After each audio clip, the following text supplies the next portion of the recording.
ہم آیت نمبر 79 پر تھے اور یعنی 80 ہم نے کر لی تھی میرے خیال میں. ہاں جی نہیں وقل جا الحق والزہاق الباطل 81 بھی کر لی تھی ہم نے. آیت نمبر 82 کرنی ہے. سورۃ الاسراء بنی اسرائیل بھی کہتے ہیں جسے. اعوذ باللہ من الشیطان الرجیم بسم اللہ الرحمن الرحیم وَنُنَزِّلُ مِنَ الْقُرْآنِ مَا هُوَ شِفَاءٌ وَرَحْمَةٌ لِّلْمُؤْمِنِينَ وَلَا يَزِيدُ الظَّالِمِينَ إِلَّا خَسَارًا. اور ہم وہ قرآن نازل کر رہے ہیں جو مومنوں کے لیے شفا اور رحمت کا سامان ہے، البتہ ظالموں کے حصے میں اس سے نقصان کے سوا کسی اور چیز کا اضافہ نہیں ہوتا. یہ پہلے بھی آپ پڑھ چکے ہیں کہ موعظۃ و شفاء، اور سورۃ النحل میں بھی. ٹھیک ہے، تو یہ قرآن پاک شفاء لما فی الصدور،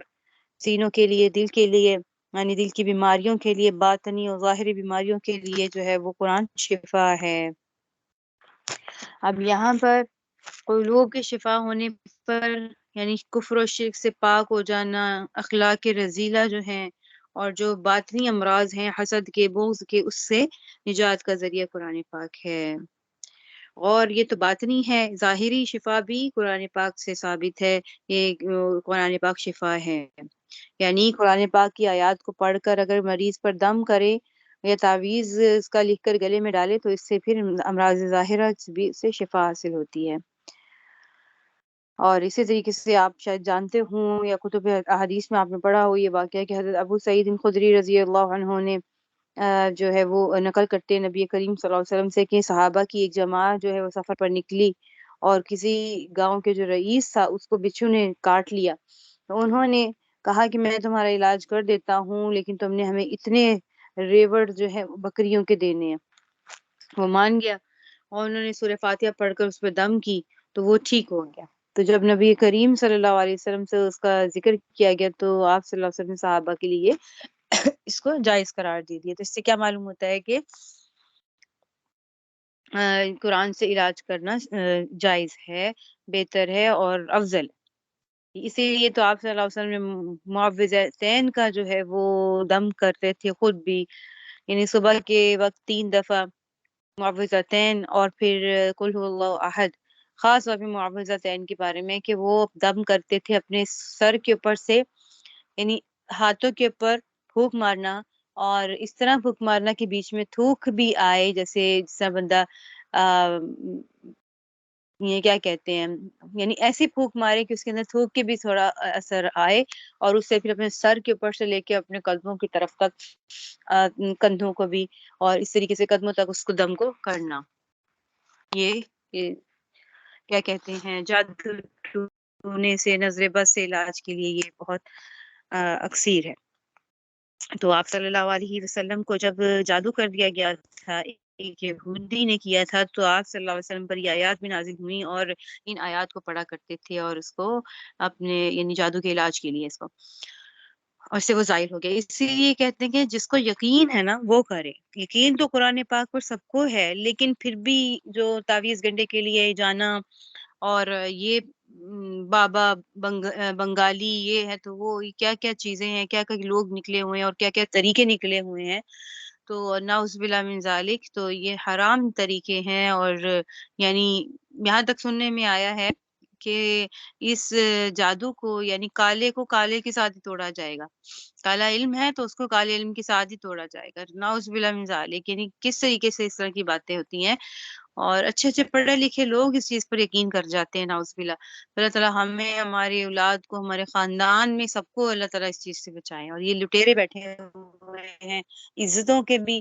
اور ایمان کے بھی، کفر کے قریب پہنچا دیتا ہے جو جادو ٹونے کا جو سہارا لیتا ہے. تو جس کو یقین ہے کہ میرا اسی سے علاج ہوگا وہ قرآن سے علاج کرے گا. ٹھیک ہے، اس کو قرآن کی ایک آیت پر بھی یقین آ جائے گا کہ میرا اس آیت سے یقین ہے، میرا بنا ہوا ہے، مجھے اس سے آرام آئے گا تو اس سے آرام آئے گا. یہ اسی طریقے سے ہے کہ جس طرح ہم کسی ڈاکٹر کے پاس جاتے ہیں وہ ہمارا فیملی ڈاکٹر بن جاتا ہے اگر، کیونکہ ہمیں اس سے آرام آتا ہے، ہمارے بچوں کو اس سے آرام آ جاتا ہے، ہم ادھر ہی جاتے ہیں. یا ایسی دوائی کوئی ڈاکٹر لکھ دیں بچوں کے لیے کہ بھئی یہ آپ نے دینا ہے، اور ایک دفعہ اس بچے کو اس سے آرام آ گیا تو آپ کا اس دوائی پہ بھی اعتقاد بن جاتا ہے کہ یہ دوائی ٹھیک ہے، اس سے میرے بچے کو آرام آ جاتا ہے. یقین کی بات ہے، آپ کو قرآن کے آیات پہ اور پیارے نبی صلی اللہ علیہ وسلم کے قول پر دل سے یقین ہے نا، ہمارا دل سے یقین نہیں بنتا، ہم تو کہتے ہیں ہاں جی نبی کریم صلی اللہ علیہ وسلم نے بتا دیا تو بالکل بے شک یہ صحیح ہوگا، لیکن پھر بھی ہم کہتے ہیں ہم مجھے بتاؤ بھی کون سا ورد پڑھنا ہے، کتنی دفعہ پڑھنا ہے، ٹھیک ہے میں اتنی دفعہ میں کر لوں گی لیکن میں سنت کی دعائیں نہیں پڑھوں گی، ٹھیک ہے، تو ہم 2,000 دفعہ ہم پڑھوا لیتے ہیں چیزیں، دو تنجینہ پڑھا لیتے ہیں، پتہ نہیں، ٹھیک ہے وہ جائز ہے پڑھنا، بہت اچھا ہے وہ بھی، کیا کہتے ہیں، یہ تجربے سے ثابت ہے کہ تجربہ کیا اور اس پہ انہوں نے کہا کہ اس سے بہت فائدہ ہوا، درست ہے، لیکن جو حیثیت نبی کریم صلی اللہ علیہ وسلم کے اقوال میں ہے اور ان کی بتائی ہوئی دعاؤں میں ہے، اس سے زیادہ میرا عقیدہ یہ ہے کہ اس سے بڑھ کر کسی اور میں اتنی شفا نہیں ہوگی جو پیارے نبی صلی اللہ علیہ وسلم نے بتا دی، اس لیے یقین سے اگر ہم قرآن سے علاج کریں، قرآن کی احادیث میں جو ذکر آیا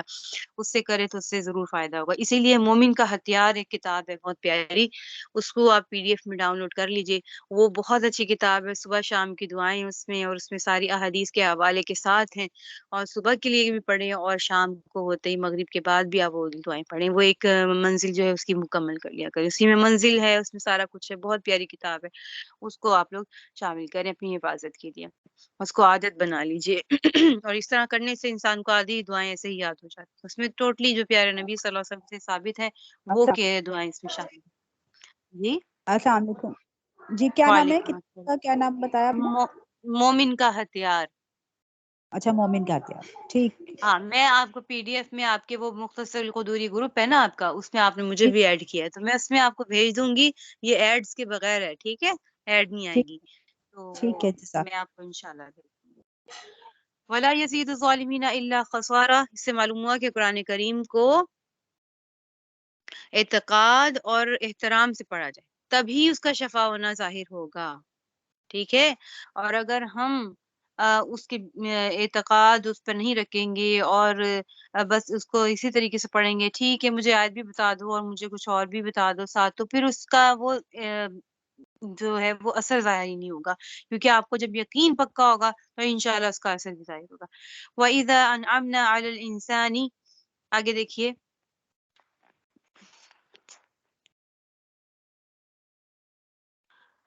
وَإِذَا أَنْعَمْنَا عَلَى الْإِنسَانِ أَعْرَضَ وَنَأَىٰ بِجَانِبِهِ وَإِذَا مَسَّهُ الشَّرُّ كَانَ يَئُوسًا، اور جب ہم انسان کو کوئی نعمت دیتے ہیں تو وہ منہ موڑ لیتا ہے اور پہلو بدل لیتا ہے، اور اگر کوئی اس کو اچھائی اگر اس کو کوئی برائی چھو جائے تو مایوس ہو بیٹھتا ہے۔ قل كل يعمل على شاكلته فربكم أعلم بمن هو أهدى سبيلا، کہہ دو کہ ہر شخص اپنے اپنے طریقے پر کام کر رہا ہے، اب اللہ ہی بہتر جانتا ہے کون زیادہ صحیح راستے پر ہے۔ اس سے کیا مراد ہے کہ اللہ نے نعمتیں عطا فرما دی اور جب اللہ کی طرف سے کوئی آزمائش آتی ہے تو پھر وہ مایوس ہو بیٹھتا ہے اور ناشکری کرتا ہے، ٹھیک ہے، تو ہم تو اپنے رب کی جو ہے وہ ناشکری کرتے ہیں اور ناشکری کی وجہ سے اسی لیے زیادہ وہ کیا کہتے ہیں کہ جب جو اللہ تعالیٰ شکر گزاری کرنے پہ کیا فرماتے ہیں، لَإِن شَكَرْتُمْ لَأَزِيدَنَّكُمْ، اگر تم شکر کرو گے تو میں اور مزید دوں گا، ٹھیک ہے، اور اگر اللہ کی ناشکری کرو گے تو اللہ تعالیٰ اس نعمت کو عذاب بنا دیں گے، اور نہ دینے پر جو ناشکری ہوگی، اور اس سے پھر آپ کو معلوم ہے اسی طریقے سے کہتے ہیں کہ جو عورتوں کو زیادہ عذاب کس وجہ سے ہوگا کہ وہ شوہر کی زیادہ ناشکری ہیں، کہ ایک دہر دہر کہتے ہیں سالوں سال کو، ایک دہر کے اندر میرے خیال میں 10 سال آتے ہیں، تو تم اتنی دیر تک ان کے لیے کرتے رہو، ان کی ہر خواہش بھی پوری کر دو، اچھے سے اچھا لباس بھی دے دو، ہر چیز ان کی خواہشات پوری کر دو، لیکن وہ پھر جب طعنہ دیں گی تو کیا کہیں گی کہ اس نے میرے لیے کیا ہی کیا ہے، تو اس ناشکری پر، اور یہی الفاظ تقریباً احادیث شریف میں اسی طریقے سے آئے ہیں، میں اس کا مفہوم ذکر کر رہی ہوں ترجمے میں، کہ اگر تم اس کے لیے ایک دہر خدمت اس کی کرتے رہو، اس کو راضی کرتے رہو، لیکن وہ ایک دفعہ میں ہی ساری اس کی یعنی ملیا میٹ کر دے گی، مٹی میں ڈال دے گی، کہ بھئی تم نے میرے لیے کیا ہی کیا ہے، تو یہ چیز کی ناشکری خاص طور پہ شوہر کی جو ہے اس پہ راضی رہیں، اور سادہ فرمائشیں نہ کریں، فرمائشوں سے گریز کریں، ٹھیک ہے؟ حالات کے مطابق ڈھلنے والا بنیں۔ انشاءاللہ تعالیٰ یہ کتاب النکاح آ رہی ہے، اس میں ساری باتیں انشاءاللہ ہوں گی، کیونکہ نکاح کے حوالے سے اور جو بھی انشاءاللہ تعالیٰ اس حوالے سے بحث ہوگی وہ اس میں انشاءاللہ بات کریں گے۔ اچھا جی، آگے دیکھیں تو اس لیے شکر کرنا چاہیے، ہم بندوں کا شکر کریں گے تو اللہ تعالیٰ کا شکر کرنا آئے گا۔ جب ہم بندوں سے راضی نہیں ہوں گے تو پھر اللہ تعالیٰ سے بھی ہم ناشکری کریں گے۔ ہم اپنے ارد گرد بندوں سے راضی نہیں ہیں، اللہ کے بنائے ہوئے ان کے ہمیں مسئلے مسائل نظر آتے ہیں تو پھر ہم اللہ سے بھی شکوہ کریں گے۔ جب ہم اپنے ساتھی کے ساتھ راضی ہیں اور وہ جس بھی طبیعت کے ہیں، غصے کی طبیعت کے ہیں، بچے ہیں، بچوں کو پالنا، بڑا کرنا اور ان کی خدمت کرنا، تو یہ سب پہ ہم اگر شکر ادا کریں گے تو اللہ تعالیٰ کے بھی ہم شکر ادا کر رہے ہیں، ٹھیک ہے؟ تو اس لیے اللہ کی ناشکری سے بچنا چاہیے۔ اور آگے کیا فرمایا، کل یعمل علی شاکلتہ لفظ شاکلہ، شاکلہ کہتے ہیں طبیعت کو، عادت کو، جبلت کو، ٹھیک ہے؟ نیچر جس کو ہم کہتے ہیں یا نیت کو بھی کہتے ہیں۔ پھر اس کا مطلب کیا ہے کہ جو ہر انسان کو اللہ تعالیٰ نے ایک ماحول دیا ہے، ٹھیک ہے؟ اور وہ اپنے ماحول اور اپنے رسم و رواج کا، وہ ان عادات کا عادی ہو جاتا ہے، وہ اس کی ایک عادت بن جاتی ہے، طبیعت بن جاتی ہے۔ اسی لیے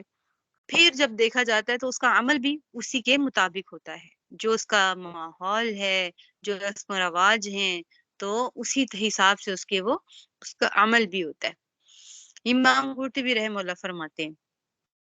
اللہ تعالیٰ اس پر کیا تنبیہ فرما رہے ہیں، اس پر تنبیہ فرمانے کا کیا مطلب ہے، کل یعمل علی شاکلتہ، اپنی طبیعت پر، مزاج پر، عادت پر ہوتا ہے، جب عادت بن جائے تو پھر بن جائے، بگڑ جائے تو بگڑ جائے۔ اسی لیے برے ماحول سے، بری صحبت سے اور بری عادتوں سے پرہیز کرنا چاہیے، اور ایسے لوگوں میں نہیں بیٹھنا اٹھنا چاہیے جن سے ہمیں معلوم ہو کہ ان کی صحبت میں میں بنوں گا نہیں، میں بگڑوں گا۔ اس لیے بچوں کی صحبت پر بھی خاص دھیان رکھنا چاہیے کہ بچوں کے دوست کیسے ہیں اور کس طریقے کے ہیں، بچہ میرا کچھ نئی بات سیکھ کر آ رہا ہے تو کس سے ہے، ان سے فرینڈلی طور پر پوچھیں کہ بھئی آپ یہ بات کہاں سے سیکھ کر آئے ہو اور یہ کیا بات ہوئی ہے۔ تو اس لیے ان کے ماحول پہ، ان کی دوست سے پر بھی دھیان رکھنا چاہیے، ٹھیک ہے؟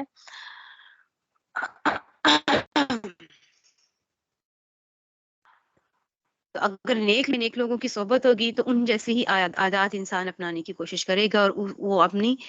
اس کا عمل پھر اسی کے تابع ہو جائے گا۔ ٹھیک ہے؟ امام جساس رحمہ اللہ فرماتے ہیں کہ شاکلہ کے معنی ہم شکل کی، پھر کیا ہوگا کہ ہر شخص اپنے مزاج کے مطابق آدمی سے مانوس ہوتا ہے۔ یہ بھی دیکھیں کہ یعنی انسان اگر نیک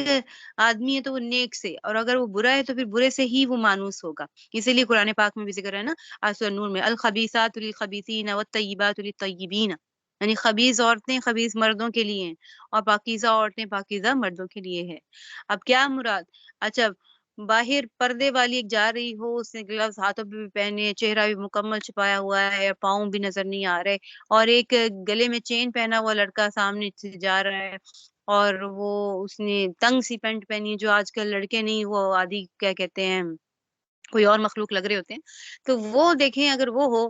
تو اب آپ بتائیں وہ کیا اس پردے والی خاتون کو پسند کرے گا؟ اور آپ پردے والی خاتون کو دیکھیں کہ کیا وہ اس کو پسند کرے گی کہ میرا یہ شوہر ہو؟ کبھی بھی نہیں۔ تو اللہ نے فرمایا کہ وہ اس کی نیچر ہی ایسی بن جائے گی، وہ کہے گا آزاد خیال ہو، میں نے ایک فرینڈ بنائی ہے، وہ بھی ایک فرینڈ بنا لے، ٹھیک ہے، اور اپنی اپنی زندگی ہم گزاریں، اور نہ وہ اپنے فرینڈس کے بارے میں مجھ سے پوچھے نہ میں اس سے پوچھوں۔ تو جو الخبیث للخبیثات والطیبون للطیبات طیبین، تو اب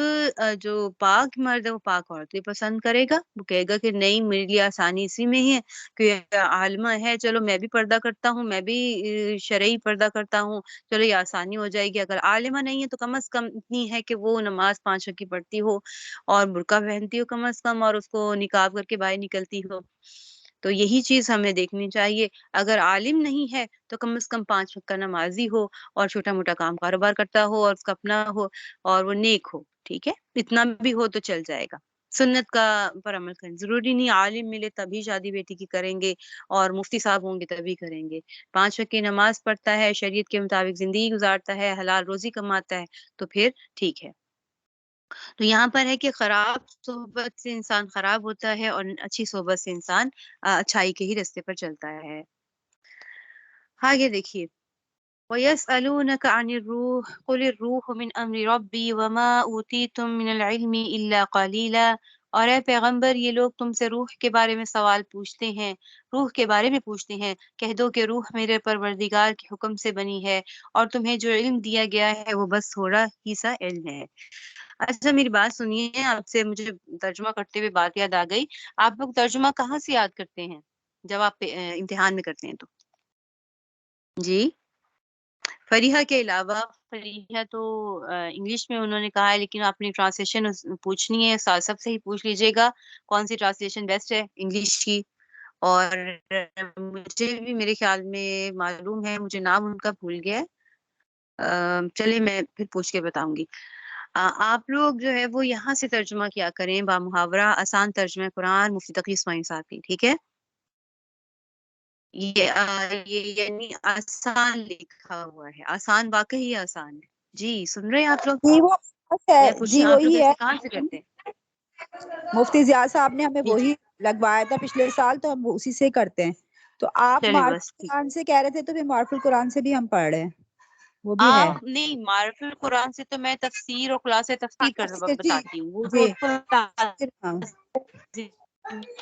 رکھتے ہیں، تفسیر وہاں یہاں سے سے ترجمہ معلمہ میں نے آنا اپنے چاہیے، لیے ٹھیک ہے؟ آسان ہوتا ہے انگلش کی کام، مفتی تقی صاحب کی ایک ترجمہ کتاب آپ لوگوں نے منگوائی ہے، یہاں جو انگلش کی جو ٹرانسلیشن ہے میں نے ان سے منگوائی ہے۔ بس بہت اچھا ہو گیا، مفتی تقی ماشاء اللہ صاحب کی ماشاء ہے اللہ، انگلش کی۔ چلیں یہ تو بہت اچھا ہو گیا، ٹھیک ہے، یہ تو اچھا، چلیں جی ماشاء اللہ۔ وَلَئِن شِئْنَا لَنَذْهَبَنَّ بِالَّذِي أَوْحَيْنَا إِلَيْكَ ثُمَّ لَا تَجِدُ لَكَ بِهِ عَلَيْنَا وَكِيلًا۔ اور اگر ہم چاہیں تو جو کچھ وہی ہم نے تمہارے پاس بھیجی ہے وہ ساری واپس لے آئیں، پھر تم اسے واپس لانے کے لیے ہمارے مقابلے میں کوئی مددگار بھی نہ پاؤ۔ إِلَّا رَحْمَةً مِّن رَّبِّكَ إِنَّ فَضْلَهُ كَانَ عَلَيْكَ كَبِيرًا۔ لیکن یہ جو تمہارے رب کی طرف سے ایک رحمت ہے کہ وہی کا سلسلہ جاری ہے، حقیقت یہ ہے کہ تمہارے رب کی طرف سے تم پر جو فضل ہو رہا ہے وہ بڑا عظیم ہے۔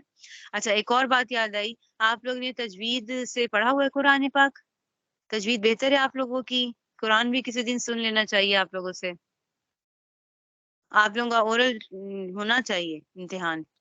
جی معلم آپ سن لیا کریں، پھر آپ ہمیں کریکٹ کر دیا کریں۔ ایک سیکھا ہاں ہوا ہے، میں نے خود ایک استاد سے سیکھا ہوا ہے، لیکن I don't know about G everything۔ جی۔ اچھا اور آپ نے جو آگے دوسری کون ہے طالبہ؟ جی میں نے بھی سیکھ لی ہے، تجوید سیکھی ہوئی ہے میں نے۔ ماشاء اللہ ماشاء اللہ، بارک اللہ فیکم۔ اور آگے سے آگے پڑھنا ہے، یہ نہیں ہم نے کہنا کہ ہم نے سیکھ لی ہے، کیونکہ اب ہم تخصص تجوید کر رہے ہیں، ٹھیک ہے؟ اور آگے سے آگے بڑھنا ہے انشاءاللہ۔ اور میں نے آپ کو یہی کہا تھا کہ آپ اپنا حلقے کے اندر جہاں آپ رہتے ہیں، زیادہ نہیں تو کم از کم چھوٹے بچوں کو قرآن پڑھانا شروع کر دیجیے، اپنے بچوں کے ساتھ لگے رہیں، لگیں گے تو دین ہم یہ سوچتے رہیں گے میں پڑھ کے 6 سال کا پڑھ کر پھر میں دین کی خدمت کروں گی، تو یقین جانے کئی ایسے ہماری کلاس فیلوز بھی ابھی تک بیٹھی ہیں یہی سوچ کے۔ تو اس لیے میں آپ سے درخواست کرتی ہوں کہ آپ بچوں کے ساتھ ہی دین کی خدمت کا جذبہ رکھیے، اور جو پڑھ رہے ہیں کہ میں تجوید سے شروع کرتی ہوں، میں ارد گرد اپنے محلے میں سے دیکھتی ہوں کوئی بچے پکڑ لیتی ہوں، بچے آئیں گے ان کی مائیں آئیں گی ضرور، بچوں سے اپنا مجمع بنائیں، بچوں کو پڑھائیں، آدھا گھنٹہ صرف، زیادہ نہیں دیں، صرف آدھا گھنٹہ دیں ان کو، نورانی قاعدہ لگائیں، مخارج نکالنے کی پریکٹس کروائیں، آپ کی تجوید مزید بہتر ہوتی جائے گی، ٹھیک ہے؟ اور تھوڑے چھوٹے مسائل بتائیں۔ لو جی آپ کے آپ مولانا زکریا کاندھلی رحمہ اللہ فرماتے ہیں میرے نزدیک قرآن نورانی قاعدہ پڑھانے والا اور صحیح بخاری پڑھانے والا دونوں برابر ہے، بلکہ جو نورانی قاعدہ پڑھانے والا ہے وہ زیادہ فائدے مند ہے، کہ اس کا جو صدقہ جاریہ ہے وہ بہت زیادہ تعداد میں، صحیح بخاری تو وہ 6 سال پورے کریں گے آخری جا کے اس میں پڑھیں گے نا، اور کئی جو یعنی بہت کم لوگ اس میں یعنی اس درجے تک جاتے ہیں، لیکن قرآن پڑھنے والے تو ہزاروں ہوتے ہیں، تو آپ کا صدقہ جاریہ اس میں زیادہ ہوگا۔ تو اس لیے ہم جب پڑھ جاتے ہیں، ہم درجہ عالیہ میں چلے جائیں، عالمیہ میں چلے جائیں، ہم کہتے ہیں اچھا میں تجوید پڑھاؤں، اب میں تجوید تو میں تو چاہتی تھی مشکوٰۃ شریف پڑھاؤں، میں تو چاہتی تھی میں تو یہ کروں میں کروں، نہیں، ٹھیک ہے؟ ہم نے اسی سے شروع کرنا ہے، اور جتنی اللہ نے مقبولیت اس کو دی ہے تجوید قرآن کو قرآن سکھانے میں، اور آپ یقین جانے آپ کو خود ہوگا کہ خوشی ہوگی کہ میں بچوں کا قرآن ٹھیک کرا رہی ہوں، اور پھر ان کی والدہ آئیں، ان کے لیے ہفتے میں ایک دن ٹائم رکھ لیں، ان کی والدہ کو بھی بہانے سے بلائیں. تو آپ ان کو کہیں گے بھی آپ کا بھی ایک دن ہے, آپ لوگوں نے بھی لازم آنا ہے, ہفتے کے دن آ جائیں, چھوٹا سا ان کے ساتھ ان کا اکرام کر دیں, چائے بنا لیں, بسکٹ رکھ لیں, اس طرح ہو جائے گا. تو اس سے بھی کیا ہوگا, وضو غسل کے مسائل بتائیں, حیض و نفاس کے مسائل بتائیں, ہم سے پوچھ کر بتائیں, ہم حاضر ہیں, ٹھیک ہے, میں آپ کے لیے, آپ پوچھنا چاہیں انشاءاللہ تعالی جہاں پہ مسئلہ ہوگا. ہماری ایک طالبہ ہے پچھلے سال کی درجہ معلوم خاصہ کی, مجھے بہت خوشی ہوئی, ایک منٹ میں بات مکمل کر لوں. اور وہ سعودی عرب میں جب ان کو میں نے اس طریقے سے ان کو ذرا کیا کہ آپ لوگوں نے کرنا ہے, تو ماشاء اللہ انہوں نے سعودی عرب میں شروع کیا, اپنے ارد گرد کی خواتین کو اپنے گھر میں بلایا اور انہوں نے یہ سلسلہ شروع کیا ماشاء اللہ. تو آپ لوگوں سے بھی یہی بات ہے. جی آپ پوچھیے. سوری جی جی معذرت میں آپ کی بات کوئی میں نے کوئی بیچ میں بات نہیں, کاٹی. کوئی بات کوئی مجھے بات ایک نہیں. مجھے آپ سے ایک دو چیزیں کہہ رہی تھی. ایک یہ ہے کہ میں نے تجوید مکمل نہیں پڑھی ہوئی, تو آپ نے ابھی تخصص تجوید کے اوپر آپ نے ابھی بات کی ہے, تو یہ ایک خاص کورس ہے. اور دوسری چیز میں جی ہر رمضان میں میری عادت ہے, رمضان میں کیونکہ سب قرآن پڑھنے کے اوپر توجہ دیتے ہیں, تو ہر رمضان میں جو بھی میری اپنی فرینڈز ہیں یا ان کے جاننے والے, اس طرح سے ایک گروپ میں جی بناتی ہوں واٹس ایپ پہ, جس پہ جی ہر روز تجوید کا ایک چھوٹا سا لیسن میں شیئر کرتی ہوں. میں کہتی ہوں قرآن کا مہینہ ہے رمضان, تو اس میں ہمیں جی اپنا قرآن کے اوپر زیادہ توجہ ہونی چاہیے, تجوید کے اوپر. تو بالکل لیکن بالکل آپ ماشاء اللہ. تخصص فی تجوید آپ کہہ ہاں رہی ہے, تو اس چیز کے لیے بہت زیادہ میرا دل وہ ہے.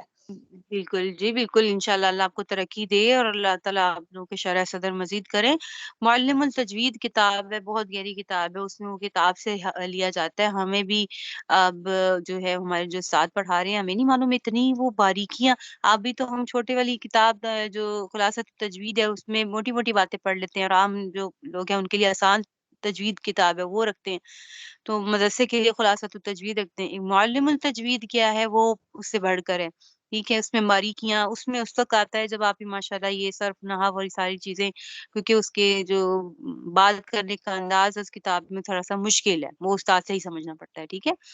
تو اب وہ بات ہے کہ انشاءاللہ تعالیٰ آپ دعا کریں, اللہ تعالیٰ آپ کو ماہر کریں, ہونا چاہیے ماہر, ٹھیک ہے. ہمیں کوشش کرنی چاہیے, اللہ پاک جہاں پر دنیا والے مہارت حاصل کر رہے ہیں, اتنا کچھ اس میں پی ایچ ڈی کر لو, یہاں سے وہ کر لو, مجھے اپنے علم میں مہارت حاصل کر دیجیے, اور میں ان تک پہنچاؤں علم جہاں تک نہیں پہنچا. یہ دعا کیجیے اپنے لیے کہ جہاں پر علم نہیں پہنچ رہا, اللہ پاک مجھ سے وہاں پہ خدمت لیجیے. تو انشاءاللہ تعالیٰ اللہ تعالیٰ ضرور خدمت لیں گے, اور نیت اپنی رکھیں بس, اور کوشش ضرور کریں, کوشش ضرور کریں. آپ نے رمضان میں کیا, بہت خوشی ہوئی. رمضان میں الحمدللہ دورہ قرآن, آپ یقین جانیں میں درجہ عالیہ میں بھی نہیں, درجہ خاصہ میں تھی سال دوم میں نے 6 سال کا جب کیا, تو ہمارے جی نے ہمارا اتنا اس چیز پر ہمیں بڑھایا اور اتنا جذبہ دیا, اور باقاعدہ تفسیر ہم سے سنا کرتے تھے آیات کی. جیسے آپ لوگ تو نہیں کر رہے, آپ لوگ کو میں کچھ آیات دے دوں, فرض کریں حجاب کے اوپر, پردے کے اوپر قرآن پاک کی آیت ہے, آیت نمبر 55 سورہ احزاب کی, وہ پردے کے اوپر ہے, چہرے کے پردے, اس پہ پھر دلائل لے کر آنا, دوسری صورتوں میں سے کہاں سے ہے اور احادیث میں کہاں سے ہے, اس آیت کو تیار کرنا, اور اس پر مکمل ایک یعنی اس ٹاپک کو تیار کر کے اساتذہ کے سامنے ہم تفسیر کیا کرتے تھے, ان استاد سب کے سامنے. یقین جانے میں کہتی ہوں کہ اس کا مجھے اتنا فائدہ ہوا, اور انہوں نے یہ فرمایا کہ اپنے حلقوں کے اندر اس چیز کو شروع کریں, قرآن کی تفسیر کروائیں, ایک تجوید کا 1 گھنٹے کا رکھیں, ایک لیکچر یعنی ایک دن میں, اور آپ یعنی ایک نشست آپ رکھیں گھنٹے کی, اس میں آدھا گھنٹہ یا پھر 15-20 منٹ, کیونکہ سب سے سننا بھی تو ہوتا ہے نا, تجوید کا رکھیں, مسائل کا رکھیں, اور آدھا گھنٹہ جو ہے اس کا کس کا رکھیں, تفسیر کا آخر میں. تو اس چیز کو لے کے چلیں, اور الحمدللہ اس نے اتنا فائدہ دیا, اور اتنا فائدہ لوگوں کو بھی فائدہ دیا الحمدللہ. تو اس کے پڑھنے کا مقصد ہمارا یہ نہ ہو کہ ہم امتحان پاس کریں اور ہمارے پاس ٹیگ عالمہ کا لگ جائے ہمارے ماتھے پر, یہ نیت. چلیں یہ بھی اچھی بات ہے کہ ہم جہاں دنیاوی علم دوسرے لوگ کر رہے ہیں, ہم اللہ کے دین کے علم کو حاصل کر رہے ہیں, لیکن ڈگری مقصد نہ ہو, کہ ہمارے استاد جی فرماتے تھے ڈگری مقصد نہ ہو. ایسے کئی ڈگریوں والے فارغ التحصیل ہو چکے ہیں, اور وہ آج بھی گھروں میں بیٹھے ہوئے ہیں, اور وہ دنیا دار ہو چکے ہیں, ٹھیک ہے. آپ یہ اتنا سوچے میرے بچے ہو گئے, اچھا میرے بچے چھوٹے ہیں, میں کیسے نکلوں, میں کیسے کام کروں, میں کس طریقے سے اللہ تعالیٰ راستہ نکالتے ہیں, ٹھیک ہے، میری بچیاں ہوئیں، میں سے پہلے بھی الحمدللہ مصروف تھی، میں نے تب سوچا اللہ پاک اب میں میری بچی ہے چھوٹی ہے اور دوسری اس سے بھی چھوٹی ہے، میرے سے اب کیسے میں کس طرح کروں گی، میں بیٹھنا نہیں چاہتی، میں پڑھانا چاہتی ہوں۔ اللہ پاک میرے شوہر کو بھی زندگی سے تندرستی دے، انہوں نے بہت کوآپریٹ کیا اور وہ بہت خوش ہوتے ہیں اس معاملے میں، ٹھیک ہے۔ اور وہ میں فکر کی کہ میں اس جگہ پہ نئی جگہ پہ آئی ہوں تو اب میں اب کیسے اپنا حلقہ بناؤں اور میں پھر دوبارہ سے شروع کروں۔ تو مقصد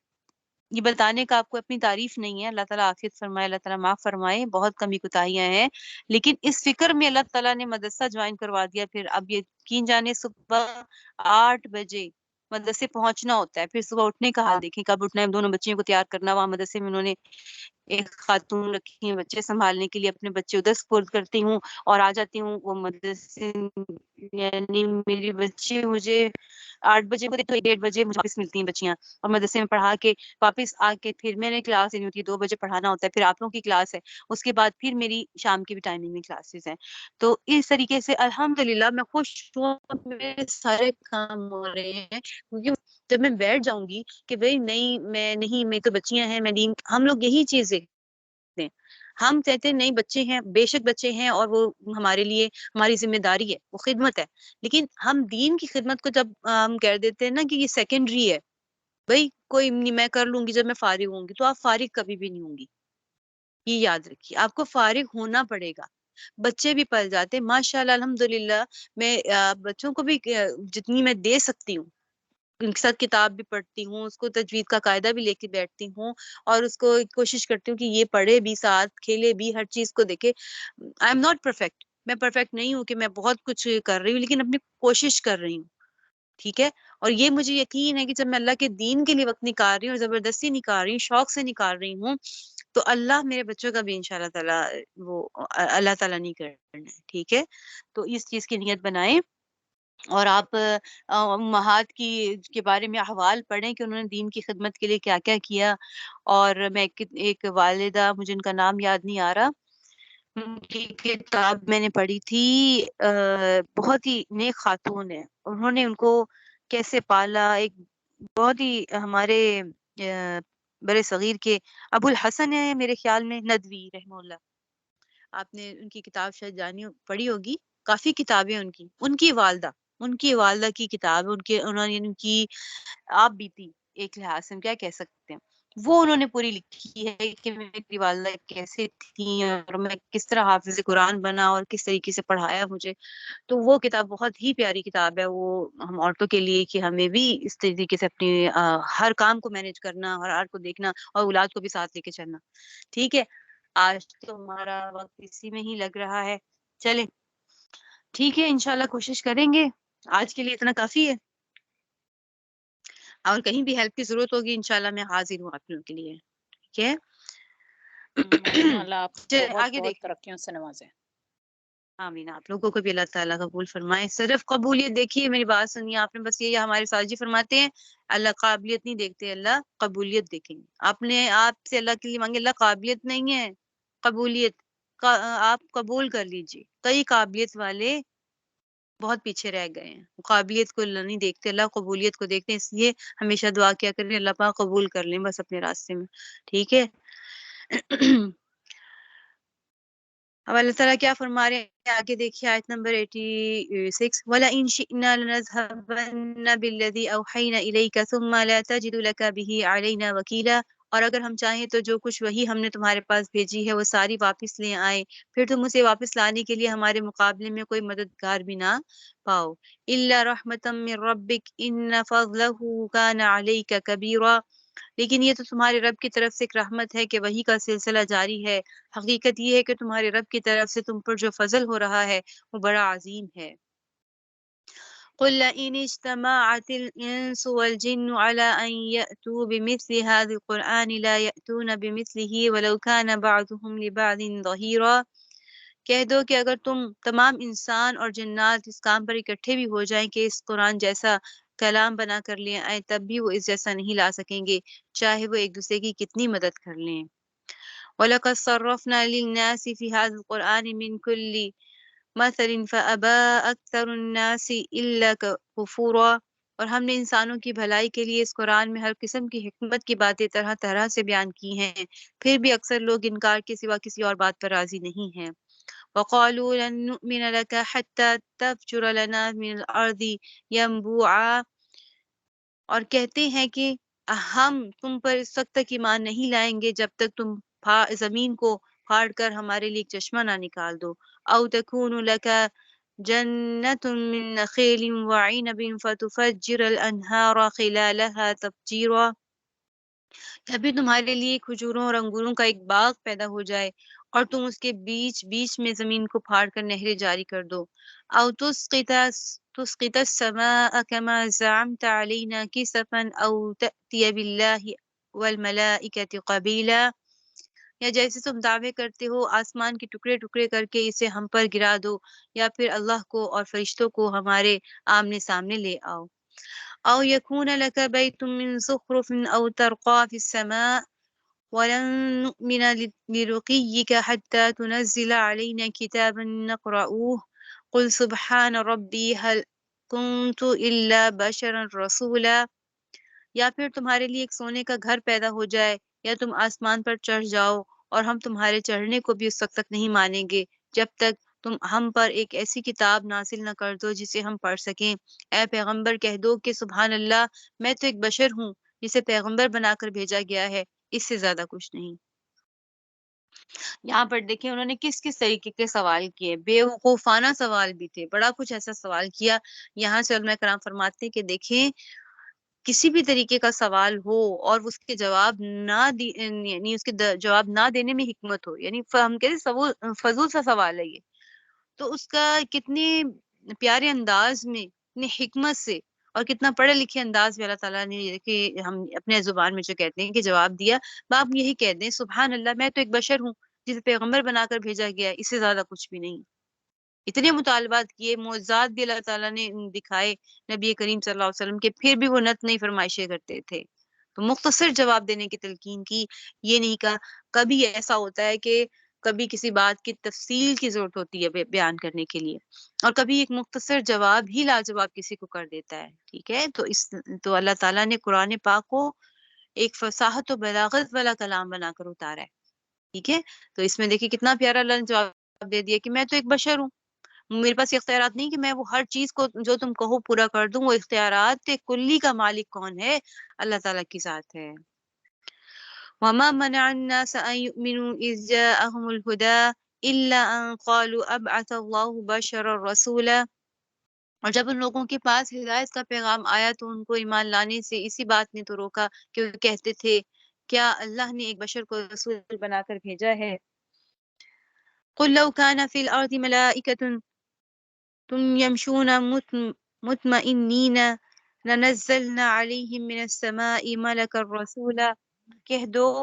کہ اگر زمین میں فرشتے ہی اطمینان سے چل پھر رہے ہوتے تو بے شک ہم آسمان سے کسی فرشتے کو رسول بنا کر ان پر اتار دیتے۔ اس سے کیا مطلب؟ وہ یہ کہتے تھے کہ فرشتے رسول کو فرشتہ ہونا چاہیے، آپ صلی اللہ علیہ وسلم فرشتے ہوتے۔ تو اللہ نے فرمایا کہ اگر فرشتے ہی کو بھیجنا تھا رسول بنا کر تو زمین میں بھی فرشتے ہی بستے نا، فرشتوں میں انہی کی جیسے جنس کا ہم جنس جو ہے وہ رسول آتا، ٹھیک ہے۔ اب جو فرشتے ہیں وہ نہ کھاتے ہیں، نہ پیتے ہیں، نہ سونے جاگنے کی کسی چیز کی بھی حاجت نہیں ہے، وہ کیسے جان سکیں گے کہ انسان کا خلیفہ، انسان کے لیے وہ نبی بنا کر بھیجے جائیں؟ جب اسی کی ہی جنس کے ہوں گے تو ہی وہ پتہ چل سکے گا کہ احکامات کو کیسے لاگو کرنا ہے۔ انسان کو پیشاب کی حاجت ہو جائے تو وہ پاکی کیسے حاصل کرے گا، فرشتوں کو کیسے معلوم ہے؟ ٹھیک ہے۔ تو اچھا یہاں سے بھی معلوم ہو گیا کہ فرشتے اللہ کے پاس سب جاتے ہیں، زمین پر چلنے پھرنے والے فرشتے بھی اللہ کے پاس جاتے ہیں، واپس آسمانوں پر چلے جاتے ہیں، یعنی یہ ان کا مسکن نہیں ہے، ان کا مسکن آسمان ہی ہے۔ اسی لیے اگر وہ یہاں پر رہتے ہوتے تو یہاں پر ہم فرشتے کو ہی بھیجتے تھے ان کا نبی بنا کر، البتہ وہ وہاں پہ رہتے نہیں ہے زمین پر، اس لیے ان کے لیے یہاں پر نبی بھیجا۔ قل كفى بالله شهيدا بيني وبينكم انه كان بعباده خبيرا بصيرا، کہہ دو کہ اللہ میرے اور تمہارے درمیان گواہ بننے کے لیے کافی ہے، بے شک وہ اپنے بندوں سے پوری طرح باخبر ہے، سب کچھ دیکھ رہا ہے۔ ومن يهد الله فهو المهتد ومن يضلل فلن تجد لهم أولياء من دونه ونحشرهم يوم القيامة على وجوههم عميا وبكما وصما مأواهم جہنم كلما خبت زدناهم سعيرا۔ اور جسے اللہ ہدایت دے وہی صحیح راستے پر ہوتا ہے، اور جن لوگوں کو گمراہی میں مبتلا کر دے تو اس کے سوا تمہیں اس کی کوئی مددگار نہیں مل سکتے۔ اور ہم انہیں قیامت کے دن منہ کے بل اس طرح کہ وہ اندھے، گونگے اور بہرے ہوں گے، ان کا ٹھکانہ جہنم ہوگا۔ جب کبھی ان کی آگ دھیمی ہونے لگے گی ہم اسے اور زیادہ بھڑکا دیں گے۔ نعوذ باللہ من ذالک ذلك جزاؤهم بأنهم كفروا بآياتنا وقالوا أإذا كنا عظاما ورفاتا أإنا لمبعوثون خلقا جديدا۔ یہ ان کی سزا ہے کیونکہ انہوں نے ہماری آیتوں کا انکار کیا تھا اور یہ کہا تھا کہ کیا جب ہم مر کر ہڈیاں ہی ہڈیاں رہ جائیں گے اور چورا چورا ہو جائیں گے تو کیا پھر بھی ہمیں نئے سرے سے زندہ کر کے اٹھایا جائے گا؟ اولم يروا ان الله الذي خلق السماوات والارض قادر على ان يخلق مثلهم جعل لهم اجلا لا ريب فيه فابى الظالمون الا كفورا۔ بھلا کیا انہیں اتنی سی بات نہیں سوچی کہ وہ اللہ جس نے سارے آسمانوں اور زمین کو پیدا کیا ہے وہ اس بات پر قادر ہے کہ ان جیسے آدمی پھر سے پیدا کر دے، اور اس نے ان کے لیے ایک ایسی میعاد مقرر کر رکھی ہے جس کے آنے میں ذرا بھی شک نہیں ہے، پھر بھی یہ ظالم انکار کے سوا کسی بات پر راضی نہیں۔ قل لو انتم تملكون خزائن رحمة ربي اذا لامسكتم خشية الانفاق وكان الانسان قتورا۔ اے پیغمبر ان کافروں سے کہہ دو کہ اگر میرے پروردگار کی رحمت کے خزانے کہیں تمہارے اختیار میں ہوتے تو تم خرچ ہو جانے کے ڈر سے ضرور ہاتھ روک لیتے، اور انسان ہے ہی بڑا تنگ دل۔ رحمت کے خزانے سے کیا مراد ہے؟ نبوت عطا کرنے کا اللہ نے اختیار دیا کہ اگر تمہیں نبوت تمہیں اللہ دے دیتے تو پھر تم کیا کرتے؟ یہاں پر رحمت سے کیا مراد ہے؟ نبوت۔ تو اگر نبوت کا انکار کر دیتے تو پھر کیا ہوتا کہ تم اور زیادہ خسارے میں پڑ جاتے۔ تو یہاں پر کیا فرما رہے ہیں، یعنی جو مکہ کے اور طائف کے بڑے آدمی کو تم چاہتے تھے کہ کسی بڑے آدمی کو دے دی جائے، جیسے کہ قرآن میں بھی ذکر ہے، یعنی سورہ بقرہ میں ہے غالباً یا سورہ آل عمران میں ہے، مجھے آیت یاد نہیں آ رہی۔ اور وہ ابن مسعود اور وہ ابن ثقفی تھے، بعد میں مسلمان ہو گئے تھے، سردار تھے طائف کے، ان کے بارے میں آتا ہے کہ وہ میرے خیال میں عروہ ہی ہیں جو اس کا یہاں ذکر ہے کہ اس کو کیوں نہیں نبوت دی گئی، خوبصورت ہے اور مال و دولت والے ہیں، اولاد والے ہیں، اور ان کو نبوت دینی چاہیے تھی۔ تو اللہ فرماتے ہیں اگر اللہ تو تمہیں اختیار دے دیتے تو تم اس سے بھی بخل سے کام لیتے، ٹھیک ہے، اور جس طرح دنیاوی مال و دولت کو اللہ تمہیں دے دیتے ہیں تو تم خرچ کرنے میں بخل کرتے ہو، تم اسی طریقے سے نبوت عطا کرنے میں بھی تم لوگ بخل کا اختیار کرتے ہیں۔ ٹھیک ہے، انشاءاللہ تعالی آخری رکوع کل کر لیں گے اور پھر اس صورت کو مکمل کر لیتے ہیں۔ ٹھیک ہے، کوئی سوال ہے تو پوچھ لیجئے۔ سبحانک اللہم و جی بحمدک سلام، نشہد۔ جی اس بولیے۔ آج کا اس سے نہیں ہے، ایک مجھے وہ پیپر کا ایک کویسچن تھا شہاب ثاقب والا، کہ وہ جی پہلے اس کے بارے میں سمجھتے تھے، ابھی تو یہ بتا دیا گیا نا کہ یہ جو سوال آیا تھا اس میں شہاب مبین کے متعلق جی کہ وہ جنات کو مارنے کے لیے وہ آگ کے گولے پھینکے جاتے تھے، لیکن وہ سوال تو کچھ اور تھا کہ اس کے بارے میں کیا سمجھا جاتا تھا، اس کا کیا جواب تھا؟ ہاں جی، پہلے کیا سمجھا جاتا تھا، پہلے جو مارے جاتے تھے وہ جو ہے وہ ستارہ ٹوٹتا ہے نا جس سے ہم کہتے ہیں، ان کے اندر ایک محمد مادی قوت پیدا تھی، فلکیات، ماہر فلکیات جو کہتے ہیں، ٹھیک ہے، پہلے زمانے کے، کہ یہ ان کو جب آپس میں ٹکراتے تھے تو روشنی پیدا ہوتی تھی، اور اسی کو ٹکرانے کو کہا جاتا تھا یہ، یعنی جس طرح ٹوٹا ستارہ ہے، یعنی پہلے بھی یہ معاملہ ہوتا تھا، اور آپس میں جب ٹکراتے تھے تو پھر روشنی پیدا ہوتی تھی۔ تو یہ تو پیارے پیارے نبی صلی اللہ علیہ وسلم کے دور میں بھی پہلے ہوتا تھا، اس سے بھی پہلے ہوتا تھا، اور نبوت جب مل گئی اس کے بعد سے ان کو خاص اس لیے بھی استعمال کیا جانے لگا کہ وہ شیاطین کو روکنے کا ذریعہ بنے۔ ٹھیک ہے ٹھیک ہے، مطلب بہت سارے ایسے معلومہ آپ ٹھیک نے ہے، لیسن، سوری تو معلوم ہے آپ نے جو آپ کا ایک لیسن تھا اسی آیت کے اوپر، اس میں میں نے بعد میں جا کے سنا تھا لیسن، اس میں نبی صلی اللہ علیہ وسلم نے صحابی سے پوچھا تھا کہ آپ اس کو مطلب کہ جاہلیہ میں اس کو کیا سمجھتے تھے، تو اس میں انہوں نے کہا تھا کہ اس کے